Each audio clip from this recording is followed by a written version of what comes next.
Olá pessoal, estamos aqui de volta. Hoje eu vou falar um pouquinho mais sobre composição e linguagem na representação na fotografia, tá? Então, essa aqui é uma sequência de aulas, né? Quem não conseguiu assistir, assista a primeira e a segunda parte, onde eu falo um pouco mais sobre fundamentos gerais da fotografia, tá? Essa aqui eu vou falar um pouquinho mais sobre composição e como você ver as coisas, né? Então, se você não conseguiu dar uma corridinha, assiste a parte 1 e a parte 2, e depois na sequência a gente vai ter a parte 4, tá? Então são um total aí de 4 aulas falando um pouquinho sobre fundamentos de fotografia e a parte de linguagem e composição de imagem, tá? Os exemplos que eu dou aqui, eles são a maioria voltados para a área de nutrição e gastronomia, porque eu estou mostrando fotos de comida e alguns pontos principais, assim, que são fundamentais para quem fotografa a parte de alimentação, tá? Então, bora lá. Bom, então essa aqui é a parte 3. E aí eu dou um aviso importante para vocês, tá? Boa parte das imagens que eu apresento aqui nesses slides, eles são perfis de fotógrafos ou marcas voltadas para a área de gastronomia, né? Então, eu sugiro sempre para os alunos que sigam esses perfis, né? Que visualizem esses perfis para que vocês vão adquirindo aí repertório visual, né? Fotográfico, para vocês terem cada vez mais autonomia aí na hora de fotografar, tá? Então, sempre que você olhar aí para uma fotografia de gastronomia, você vai lembrar dos exemplos e das coisas que você já acessou, né? E provavelmente você vai juntar ideias, reproduzir ideias ou adaptar ideias, certo? Então, siga e aumente seu repertório visual sempre que possível. Bem, aqui vou falar um pouquinho sobre a composição. Por que a gente trabalha tanto na composição e trabalha tão duro na composição aí quando a gente é fotógrafo, né? E até as pessoas amadoras que gostam de fotografia sempre trabalham muito duro na questão da composição, né? Então, a primeira coisa é se posicionar. Onde eu vou me posicionar com o meu dispositivo para eu ter a melhor fotografia, tá? Isso parece bobo, mas dependendo do lugar onde você está e de como você repara na iluminação da cena que você está e onde você vai colocar seu dispositivo, faz toda a diferença, tá? Então, assim, a ideia é você entender como se posicionar para tirar a melhor foto, tá? Uma outra coisa é simplificar a desordem, né? Então, um dos objetivos da composição é simplificar o mundo, né? Simplificar a desordem do mundo, é você ter ali uma hierarquia do que você vai olhar primeiro dentro da composição, tá? Outro quesito da composição é enfatizar o que é bom, né? E disfarçar, às vezes, o que não tá tão legal, né? Então, assim, às vezes a gente faz um prato, cozinha alguma coisa, vai desinformar, quebra metade do negócio, só às vezes um pedacinho. Então, a gente consegue disfarçar o que não tá tão legal, virar para o lado que conseguiu salvar ali e conseguir ainda, às vezes, uma boa imagem, tá? Então, assim, às vezes o acabamento ficou melhor de um lado, né? Ou o prato está melhor apresentado de um determinado lado, tá? Então, a questão é enfatizar o que é bom e disfarçar o que não é tão bom, tá? Isso vale para retrato, né? Então, quando a gente... porque nós somos pessoas belas, mas às vezes temos defeitos, né? Então, assim, percebeu lá que nasceu uma espinha na hora de você fazer uma fotografia, ou você percebeu que o cabelo cai melhor de um lado, ou você percebeu que a pessoa tem um defeitinho de um lado, tem um dentinho mais espaçado, né? Ou você tem um nariz de um ângulo que não funciona. Então, isso também é utilizado para retrato e para toda a área de fotografia. Você enfatiza o que é bacana e dá uma disfarçada no que não é tão bacana. E aí a questão a gente volta para o posicionamento, né? Onde você vai se posicionar para ter essa foto, tá? E a questão de trabalhar duro na composição. Trabalhar duro na composição é isso, é você visualizar sempre boas referências para ter repertório, é você analisar imagens e você analisar imagens de acordo com o que eu vou mostrar agora, tá? Vamos lá. Bem, vou falar um pouquinho sobre pontos de vista.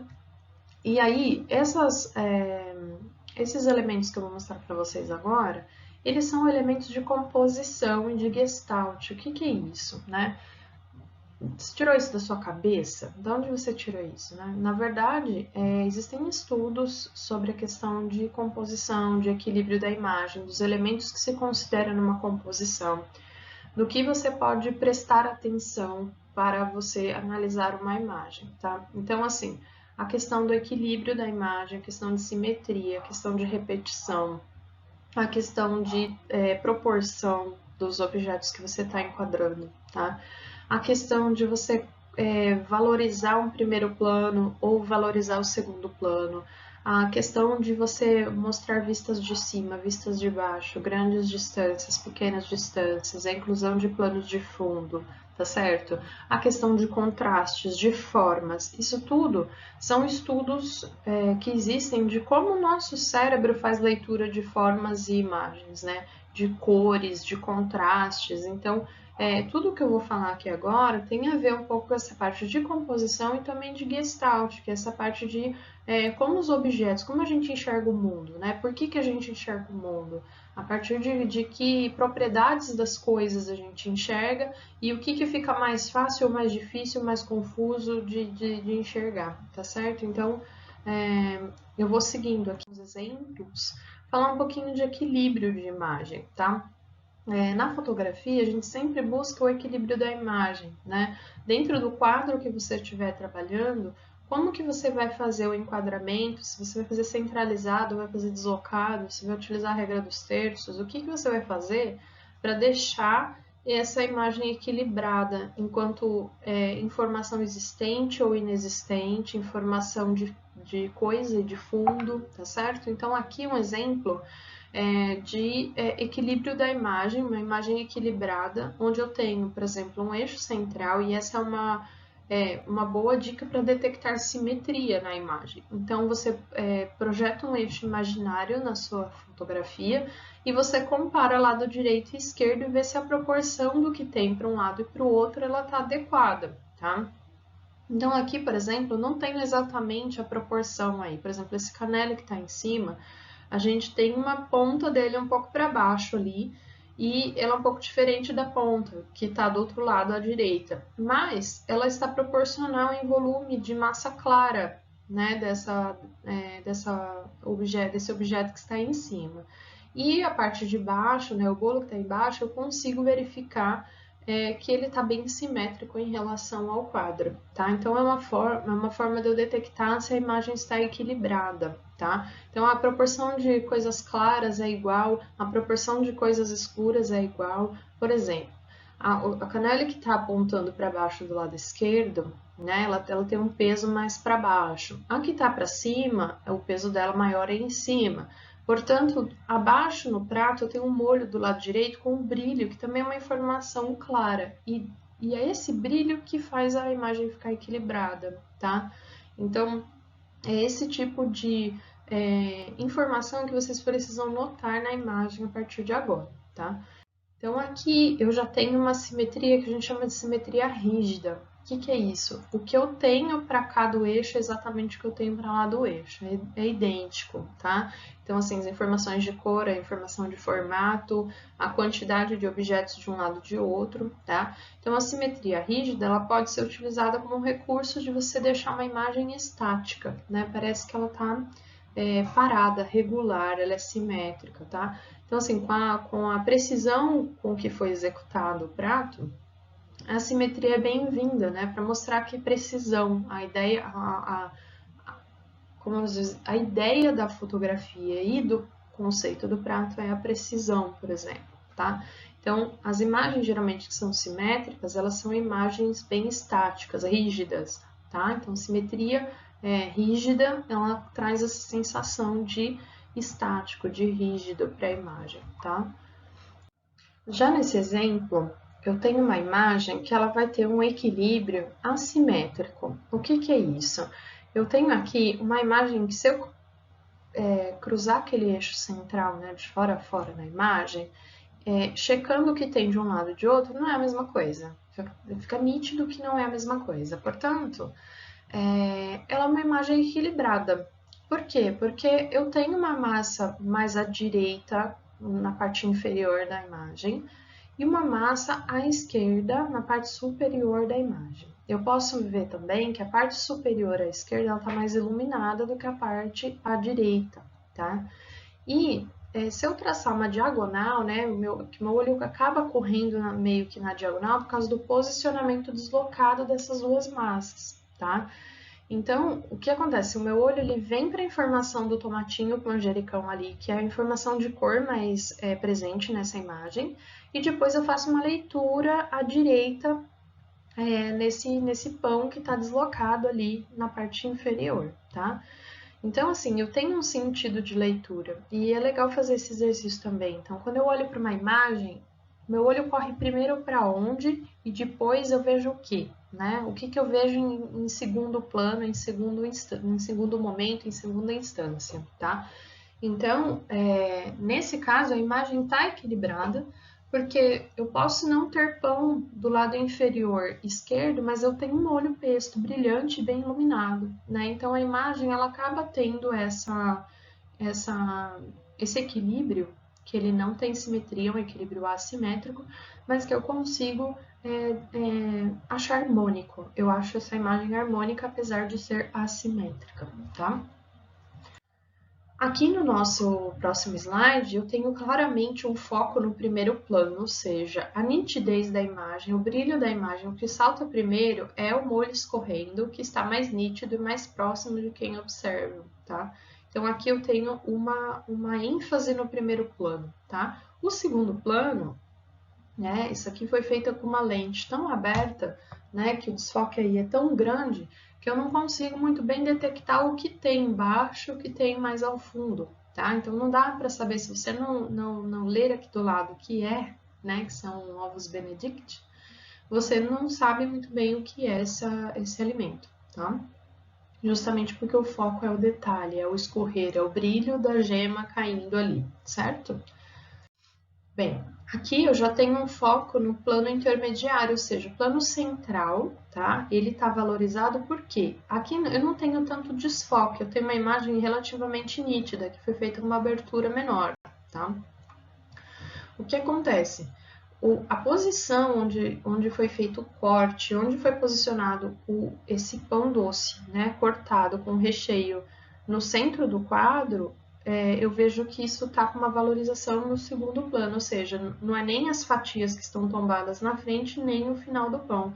É o plano central que está como protagonista aí da imagem, tá? Então, aqui só para ter uma ideia dessa questão de profundidade do plano, e aí você pode focar mais na frente, dar ênfase mais no meio, dar ênfase mais ao fundo, tá? Aqui a questão é um dos pontos de vista, né? Esse tipo de prato que a gente tem aqui, que é praticamente uma tela, né? É uma obra de arte, isso daí não pode nem ser chamado só de gastronomia, isso aqui é uma obra de arte, não pode ser desvalorizado fotografando de lado, né? Então, assim, aqui é necessário que a fotografia seja feita da forma que foi feita, tá? Para que você pegue toda, na íntegra aí, todo o trabalho feito pela pessoa que fez o empratamento, tá certo? Então, esse tipo de obra aí é uma tela. Então, lembrar que a fotografia... posso fotografar meio de lado? Deve fazer várias tomadas. Você deve testar vários pontos de vista. Portanto, quando a gente tem esse tipo de empratamento, via de regra, né, a posição aí de topo do prato, né, vista de cima, é a que vai mais valorizar esse trabalho, essa distribuição de cores e de texturas dentro do prato, tá? No caso ali do prato extrema esquerda superior ali, tá? A gente tem um molho, então de repente um molho que tem um brilho, que ele vai, aí a gente perca um pouco de topo essa sensação, tá? Dependendo de onde está a fonte de luz. Então, virar ele de lado para captar esse brilho de molho, etc., às vezes é uma sugestão também. Aqui já é o inverso, né? Então, assim, quando eu tenho uma verticalidade, no caso aqui é só uma composição de empilhar uma repetição dessa mesma comida, tá? Eu tenho uma torre, então não adianta fotografar essa torre de cima, né? Então eu teria que fotografar ela de lado. Isso vale para pratos que têm verticalidade. Então, quando eu tenho, por exemplo, um cebolete que aponta para cima, ou um chip que está colocado numa determinada textura ali dentro do prato, que cria uma verticalidade, eu não posso fotografar isso de cima, senão eu perco essa altura, tudo isso que foi colocado, né? Às vezes tem um caramelo, uma tela de caramelo lá toda trabalhada, também criando verticalidade. Se você fotografa isso de lado, meio de lado, né? Em perspectiva aí mais aérea, ou bem de cima, talvez você perca essa verticalidade. Então, parece óbvio, mas assim, o que é vertical tem que ser fotografado de lado para mostrar alguma imponência da verticalidade, e o que é baixinho, que vai ter um trabalho mais na horizontal, tem que ser fotografado de cima. Bem, aqui mostrando um pouco de proporção, tá? Então, existem coisas que vocês vão fotografar que são diminutas, são bem pequenas, tá? E tem coisas que vão ser maiores. Então, assim, é legal que você tenha referências de coisas para que a pessoa entenda o tamanho daquilo que você vai estar fotografando, se isso for importante, tá? Então, aqui, por exemplo, né, o arroz ele é um ponto de partida, mas nessa foto a gente perde um pouco da relação, apesar de saber que esse bolinho é muito pequeno, essa comida oriental é realmente pequena por conta do tamanho do arroz, tá? Aqui eu tenho coisas fotografadas mais de longe, então se lá era pequeno e eu tinha como dar um zoom, chegar mais perto, aqui eu tenho que pegar um contexto, né? Então aqui eu já estou fotografando mais distante das referências. Então se eu vou fotografar um detalhe, como a foto anterior, eu consigo chegar mais perto e fazer um detalhe. Se eu tenho uma mesa de banquete, eu quero evidenciar o banquete, então eu vou ter que me distanciar para pegar mais assunto dentro da imagem, tá? Aqui eu tenho novamente uma informação de detalhe. Então, assim, tive todo um trabalho de colorir, teve todo um trabalho de bico impecável. Eu preciso mostrar o bolo todo? Preciso, mas também preciso mostrar o detalhe. Então, você pode fazer recortes dentro do seu projeto fotográfico aí, certo? Você pode fazer tomadas mais distantes e mais zoom, certo? Um detalhe para que você pegue, por exemplo, essas informações, tá? Que feito bem legal mesmo, com um trabalho de bico bem feito, né? A gente não tem nenhum pico aí do bico pitanga quebrado, tá tudo impecável, certo? Então, é legal fazer esse tipo de foto, tá? Aqui a gente tem uma inclusão de plano de fundo, a gente vai falar um pouco sobre isso, que é a questão de você contar a história com a comida, tá? Então, assim, que pão é esse? Que pão é esse para ele estar numa superfície tão rústica, com um pano rústico? Então, assim, o que a fotografia conta pra gente? Que isso é um pão que provavelmente foi assado num forno de lenha, que foi feito numa fazenda, que foi feito com uma fermentação X, certo? É disso que a gente está falando. Se eu tenho um pão artesanal feito em forno de lenha e coloco ele numa bancada branca, high-tech, numa louça super lisa de vidro, eu não vou dar a sensação dele ser um pão de fazenda, tá? Então, é essa a lógica da coisa. Para contar a história, a gente tem que pôr um contexto muitas vezes. E o contexto é colocar, às vezes, o plano de fundo, tá? Depois você volta o vídeo lá no começo, por exemplo, aquele pão que a gente tinha um foco no plano intermediário, ele estava numa mesa de café da tarde, né? Então, assim, é pão de café da tarde, né? É para você ter vontade de comer o pão, de você acessar a receita. Então, a gente conta a história, tá? Vamos lá, mais algumas dicas. Variar as tomadas, já falei para vocês. Tira mais de longe, tira mais de perto. Acentuar grandes dimensões. Então, assim, se você está fazendo uma porção generosa de uma determinada comida, é legal que você acentue que é uma porção generosa, né? Se é uma coisa super delicada, pequenininha, acentue que é super delicada e pequenininha. Como fazer isso? Como eu falei para vocês, colocar a proporção das coisas perto, né? Então, assim, colocar uma mão perto, colocar uma colher perto, a pessoa vai ter noção de escala do que você está oferecendo, tá? Não se limite a fotografar na altura dos olhos. A gente costuma ser preguiçoso para fotografar as coisas, em geral. A gente não se movimenta, a gente não agacha, a gente tira no nosso conforto uma fotografia na altura do nosso olho, do nosso braço. Não pode mais fazer isso, você quer mudar seu jeito de fotografar. Então assim, olha para cima, olha para baixo, agacha, sobe numa cadeira, olha mais de cima, olha mais de baixo, certo? Focaliza os detalhes, principalmente se você fez a comida, geralmente você já sabe quais os detalhes que você colocou. Se você vai fotografar a comida de outra pessoa, repare então nos detalhes antes de sair fotografando, porque aí você consegue focalizar os detalhes e realmente fazer o foco correto em cima de onde você quer mostrar o detalhe, tá? Reparar em linhas verticais, reparar em linhas horizontais ou padrões que as coisas formam. Dependendo de como a pessoa alinhou o alimento, como ela dispôs o alimento, ela vai criar linhas e você pode evidenciar essas linhas dependendo do ângulo que você faz a tomada, tá? Valorizar pontos de luz, principalmente em superfícies brilhantes. Então, molhos que vão ter brilho, uma coisa que tem uma certa gordura, que tem algum amanteigado, que vai ter um determinado brilho. É legal você valorizar pontos de luz nesses lugares, tá? E prestar atenção em contrastes, tá? Isso é uma coisa que eu bato bastante em cima para que vocês reparem em contrastes, ok? Vamos na sequência. Bom, aqui é aquela questão de você variar as tomadas e as possibilidades. Então, quando eu leio essa foto, eu vejo que eu tenho um drink feito de alguma coisa que vai café e alguma coisa que vai canela. Por que eu sei disso? Eu não tomei o drink, nem li o que está escrito aqui no post do Nil Santos. Mas a foto me diz isso. A foto me diz que vai rum, que vai café, que vai canela. A foto está contando para mim o que vai nessa bebida.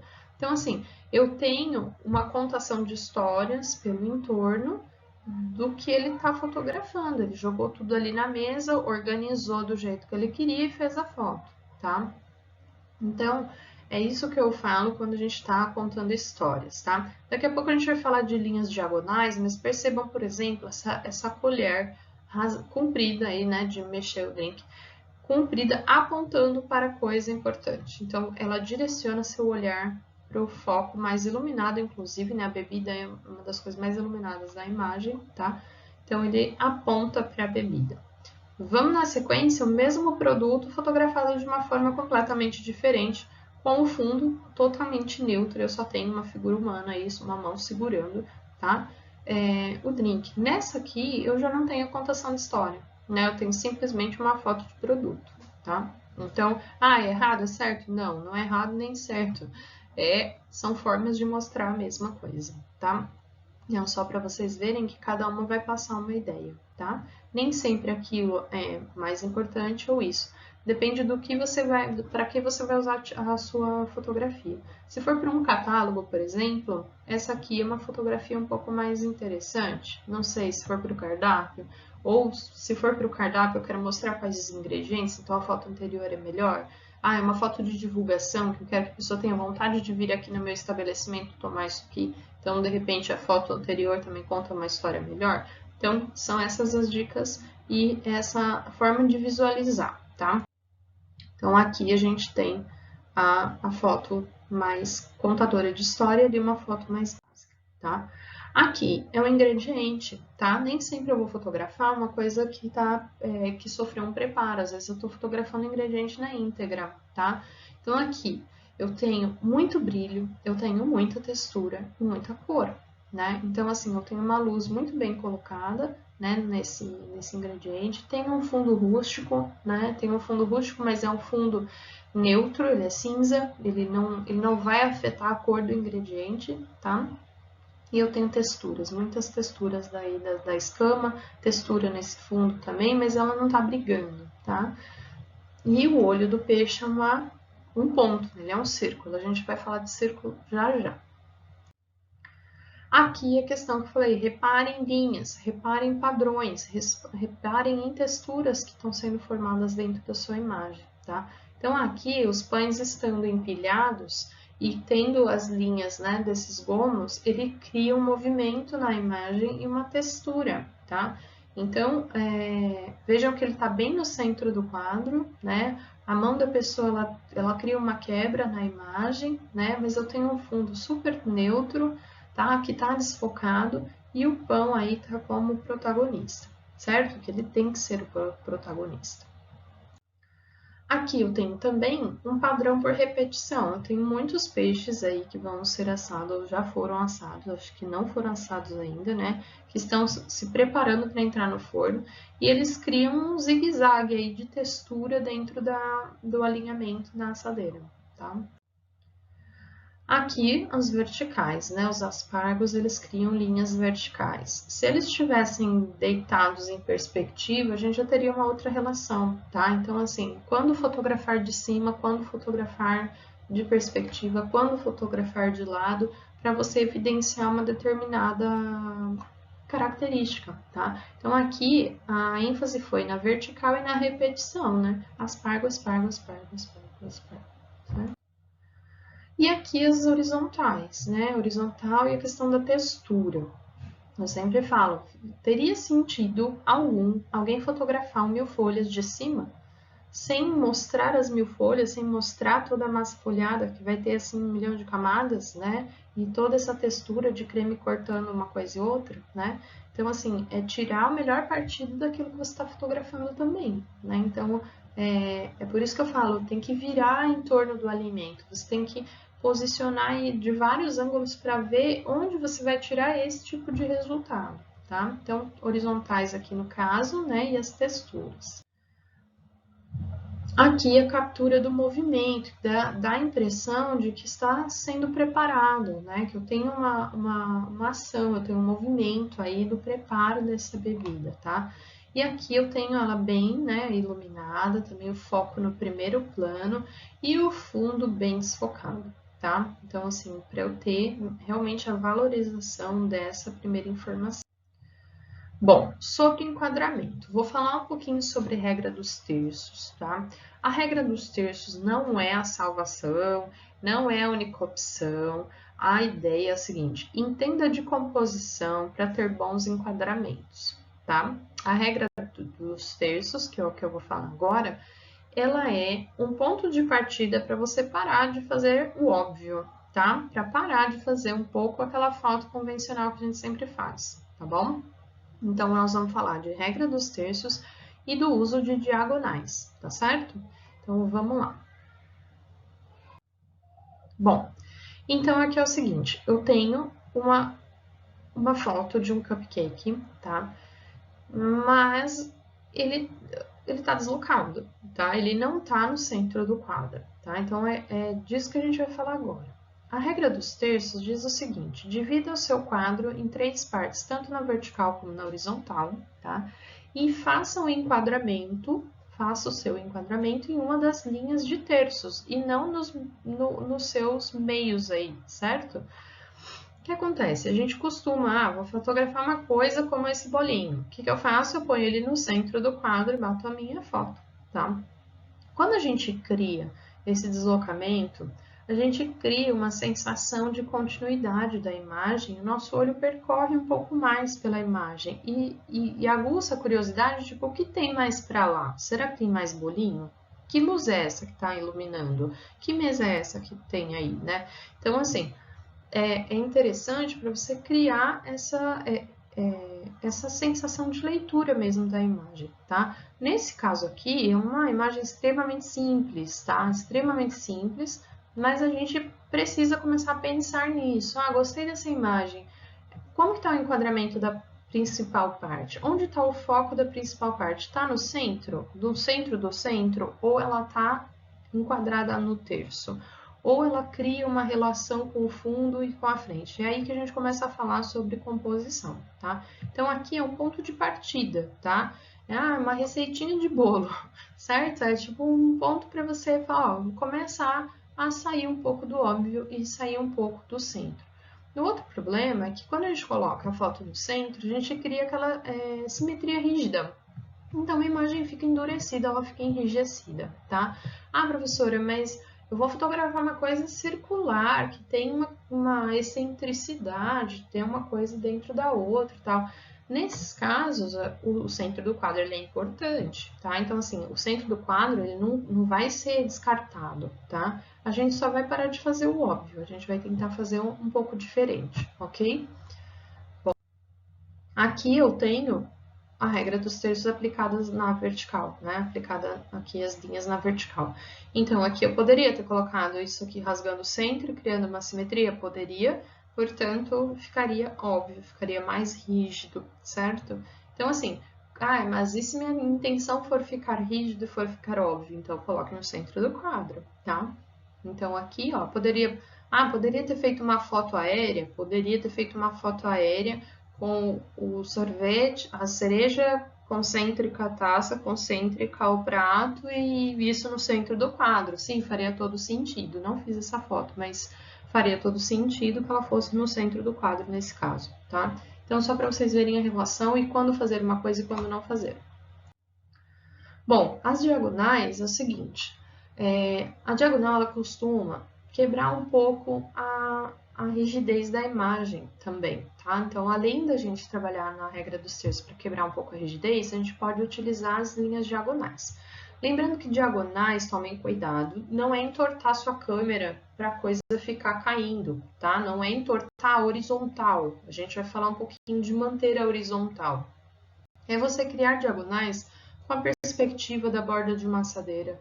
É você trabalhar com a questão de uma colher que está colocada, um canudinho que está colocado, alguma coisa que aponte para a imagem, tá? Então, assim, quais as funções da diagonal? É dar um dinamismo na imagem, criar, às vezes, uma tensão, porque as linhas diagonais, elas são instáveis, elas passam a noção para o nosso cérebro de instabilidade, tá? Podem causar um bom impacto, podem fazer a pessoa olhar para onde você quer, faz você conduzir o olhar da pessoa para o lugar onde você quer, e você pode procurar diagonais naturais. Então, uma perspectiva que aconteceu ali, o posicionamento em relação ao suporte, à mesa, tá? Ela dá uma sensação de movimento e pode ser uma boa forma de dinamizar a sua imagem. Tá?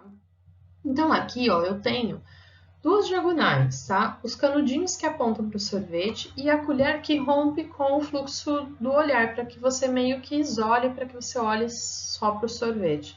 Então, eu tenho a diagonal aqui do canudinho e a diagonal da colher, tá? Então, para vocês verem, tá no centro do quadro? Está, mas a minha imagem se torna mais dinâmica porque eu tenho as diagonais, tá? Então, por isso que eu falo para vocês, estudar composição é melhor do que aplicar sempre a regra dos terços, né? Então, você pode utilizar o centro do quadro? Pode. A imagem pode ser dinâmica? Também pode, porque se você usar diagonais e outros recursos, fica fácil de você conseguir o seu resultado, tá? Aqui eu tenho diagonais por perspectiva, tá? Então, o alinhamento aí na posição onde estão, eu consigo criar uma diagonal rasgando aí informação de comida e mesa, tipo suporte. Tá? Aqui também. E os círculos? Vamos falar de círculos. O círculo, ele é uma forma muito simples, é uma forma considerada orgânica, porque ele é curvo, tá? Ele é encerrado nele mesmo. E, além dele ser uma possibilidade de fundo interessante, o círculo, ele vai, se ele for concêntrico como um alvo, ele vai conduzir seu olho para o centro do círculo, tá?